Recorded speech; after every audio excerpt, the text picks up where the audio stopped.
Hola de nuevo, chicos. Este vídeo se va a tratar de una recopilación de todas las ecuaciones vistas hasta el momento relativas al tema de cinemática, ¿de acuerdo? Entonces voy a ir haciendo hincapié en cada una de las ecuaciones, la forma que tienen, cómo se expresan y qué significan. Bien, la primera de todas ellas hace referencia a la ecuación del movimiento. Como muy bien ya sabéis, la ecuación de movimiento es aquella expresión en la que nos expresa la variación de posición de nuestro móvil con el tiempo.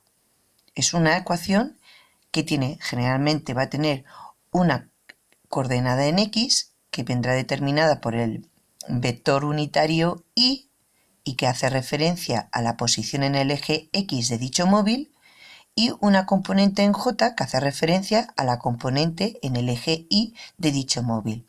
En unidades del sistema internacional se expresa en metros. ¿Para qué nos sirve esta ecuación del movimiento? Pues bien, si yo quiero saber cuál es la posición de mi móvil para un determinado tiempo, no tengo nada más que sustituir en dicha ecuación el tiempo para el cual queremos conocer la posición de nuestro móvil.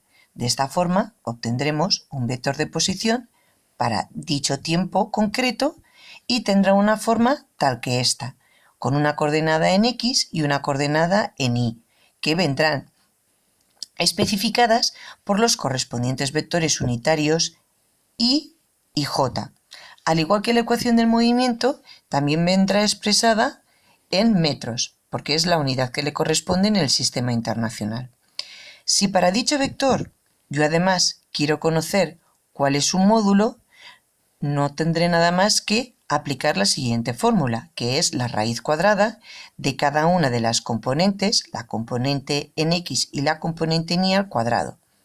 Y la diferencia entre esta magnitud y la anterior es que mientras que la anterior se trata de un vector, esta otra se trata de un escalar, es decir, es un número, ¿de acuerdo?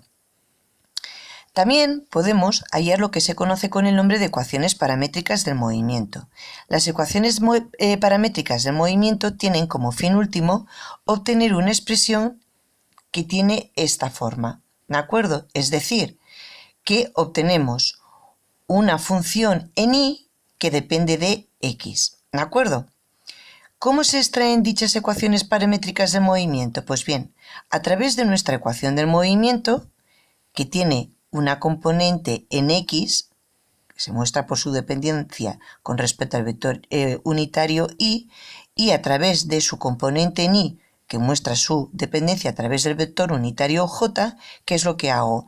Extraigo la parte que depende de X, que obviamente mostrará su dependencia del vector t, perdón, del tiempo t, y una componente en Y que también tendrá una dependencia del tiempo.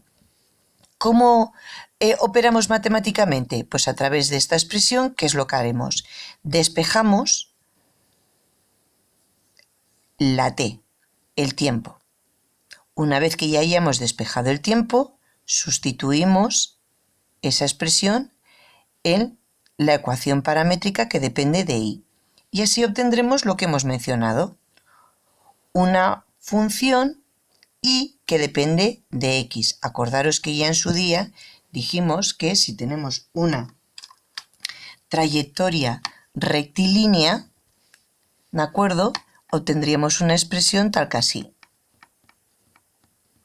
Así sabemos que nuestro móvil describe una trayectoria rectilínea. ¿Por qué? Porque la Y solamente va a mostrar una componente en X con una determinada pendiente y una ordenada en el origen que llamamos n.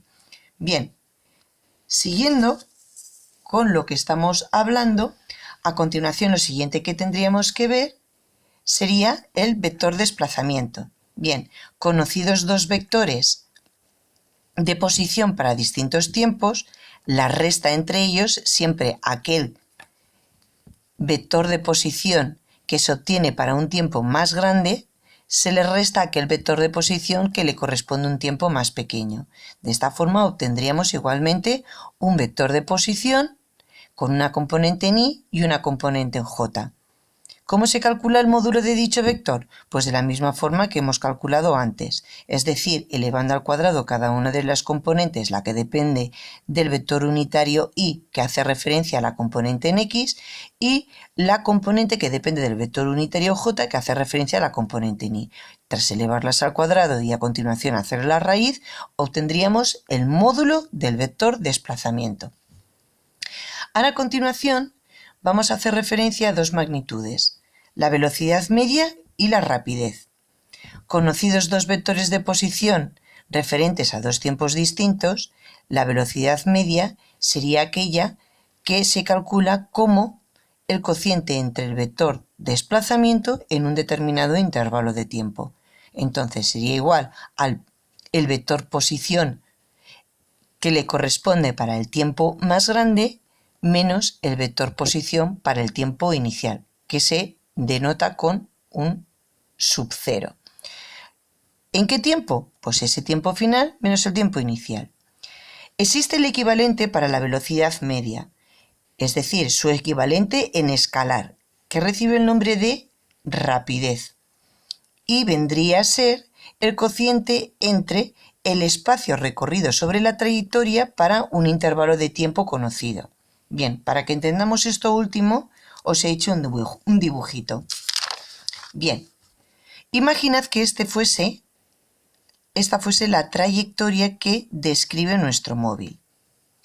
La velocidad media, calculada aquí, haría referencia a que, dado un vector inicial y un vector final, el vector desplazamiento sería aquel vector que une mi posición 1 con mi vector posición 2, ¿de acuerdo? Y este vector que se dibuja aquí sería el vector desplazamiento para ese determinado intervalo de tiempo estudiado. Si por el contrario yo supiera cuánto ha recorrido sobre la trayectoria mi móvil, entonces se define la rapidez, ¿de acuerdo? Que sería igual a lo que ha recorrido al principio, que generalmente será 0, habría que restarle todo lo que ha recorrido al final. Es decir, esto sería S sub 0, que generalmente será 0, y esto sería S. Pero tened en cuenta que es espacio recorrido sobre la trayectoria. Por eso está marcado en rosita. Siempre, siempre, siempre, ese incremento del espacio recorrido sobre la trayectoria va a ser mucho mayor que si yo hiciese el módulo de este vector, que como veis va a ser mucho más pequeñito en distancia que lo recorrido sobre la trayectoria. Es decir, aquí vemos esa archiconocida frase que todos hemos oído, que la distancia más corta entre dos puntos es una línea recta. ¿De acuerdo? A continuación vamos a ver estos otros conceptos. Vamos a ver el concepto de velocidad instantánea y el concepto de celeridad. La velocidad instantánea se obtiene como la derivada, la primera derivada que nosotros hacemos de nuestra ecuación del movimiento con respecto al tiempo, que ya os acordáis que os he enseñado en un vídeo cómo se deriva, ¿de acuerdo? El vector que yo obtengo sería el vector velocidad instantánea. ¿Cómo calculo yo el módulo de este vector velocidad instantánea? Pues para eso me tendrían que dar un tiempo concreto, yo sustituiría en la expresión que yo obtengo aquí, obtendría un vector con dos coordenadas, en X y en Y, y a continuación haría la raíz cuadrada de cada una de sus componentes elevadas al cuadrado. ¿De acuerdo? El término celeridad hace referencia al módulo de la velocidad instantánea. ¿De acuerdo? Y obviamente es un escalar y sus unidades son metros por segundo. A continuación vendría lo que hemos llamado aceleración media y aceleración instantánea. ¿De acuerdo? La aceleración media sería el incremento de la velocidad en un determinado intervalo de tiempo. Para eso yo tendría que conocer los dos vectores velocidad para esos distintos tiempos que tengo que considerar y de su resta obtendría un nuevo vector cuyas unidades serían metros segundos al cuadrado, que son las unidades de la aceleración en general. Si yo además tuviera que calcular su módulo, no tendría nada más que elevar al cuadrado cada una de sus respectivas componentes, la componente en x y la componente en y, y a continuación hacer la raíz cuadrada.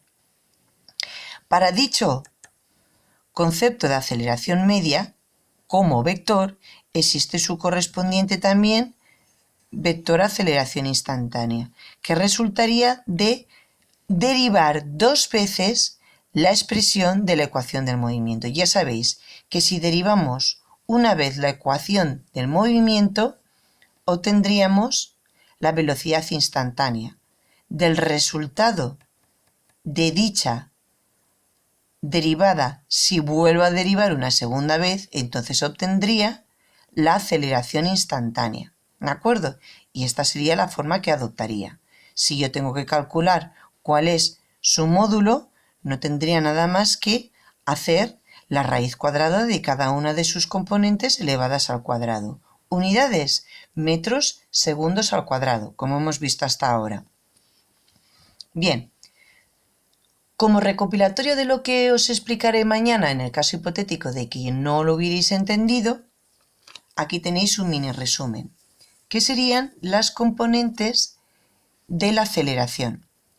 La aceleración, en concreto la aceleración instantánea, porque siempre que se hable de aceleración a secas, estamos haciendo referencia a aceleración instantánea. En ella vamos a distinguir dos componentes. Una componente que se llama aceleración tangencial y que hace referencia o da cuenta de la variación del módulo de la velocidad con respecto al tiempo. Entonces, imaginaros que a mí me dan una expresión del módulo de la velocidad y dicha expresión del módulo de la velocidad depende del tiempo. Pues si yo derivo dicha expresión, obtendría la aceleración tangencial. Por el contrario, también podemos encontrarnos la aceleración normal. La aceleración normal da cuenta o nos informa de la variación de la dirección de la velocidad. ¿Cuándo se da una variación en la dirección de la velocidad? Pues cuando estamos hablando de que el móvil describe bien una trayectoria curvilínea o circular. ¿Cómo se calcula la componente normal de la aceleración? Pues sin más que elevando al cuadrado el módulo de la velocidad y dividiéndolo por lo que se conoce como radio de giro. ¿De acuerdo? Que en este caso el radio de giro en el caso de que la trayectoria fuese curvilínea o el radio sin más si nuestro móvil tuviese una trayectoria circular. La suma de ambas componentes es lo que constituye en sí misma la aceleración instantánea. Por eso se puede escribir como un vector que tiene una componente tangencial y una componente normal, ambas dependientes del vector unitario tangencial y del vector unitario normal. Bueno, eso es todo.